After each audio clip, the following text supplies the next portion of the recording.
பட்சத்திலே உன்னுடைய விளக்கு தண்டை நான் அணைத்து போடுவேன். என்ன சொல்றாரு? விளக்கு தண்டை அப்படின்னு என்ன அர்த்தம்? விளக்கு தண்டை அணைச்சிருவேன்னா என்ன அர்த்தம்? நாங்க பைபிளே படிக்கிறது இல்ல கஷ்டமா இல்ல. என்னன்னா இப்போ ஒரு விளக்கு பத்தி வைக்கிறீங்க, விளக்க கொண்டாந்து கீழே வச்சா வெளிச்சம் வருமா, இது மேல வச்சா வெளிச்சம் வருமா? ஏன் எதனால பரவுது? உயரத்துல இருக்கு, இந்த ஸ்டாண்ட் மேல இருக்கு இல்லையா? இப்ப ஆண்டவர் இதையே என்ன பண்ணிடுவாராம்?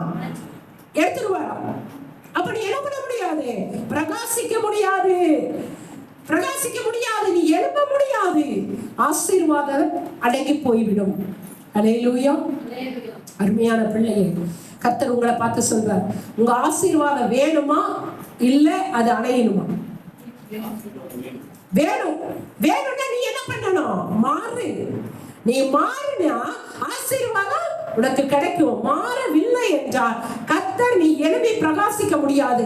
உங்க பாணியில சொல்லனே, அடுத்தது ப்ரமோஷன் கிடைக்காது, அடுத்தது உனக்கு ஒரு உயர்வு கிடைக்காது, உன்னை ஐஸ்வர்யத்தை சம்பாதிக்க முடியாது, வாழ்க்கையில சமாதானம் இருக்காது, வாழ்க்கையில சந்தோஷம் இருக்காது. நீ எதிர்பார்க்கிறது எதுவுமே ஆண்டவர்கிட்ட இருந்து நடக்காது. ஏன்? ஆசீர்வாதம் போச்சு, எழும்ப முடியாது. அப்போ ஆண்டவர் உனக்கு கொஞ்சம் டைம் கொடுக்கிறார், மனம் திரும்பும்படியாக. மனதை திருப்பு.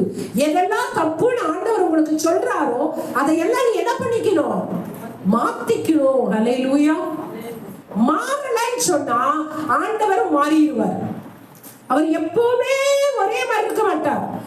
இப்படிப்பட்ட எச்சரிப்பின் வார்த்தை வரும் பொழுது நீங்கள் மனம் திரும்ப வேண்டியது அவசியமாய் இருக்கிறது. அல்லேலூயா. தேவ பிள்ளையே,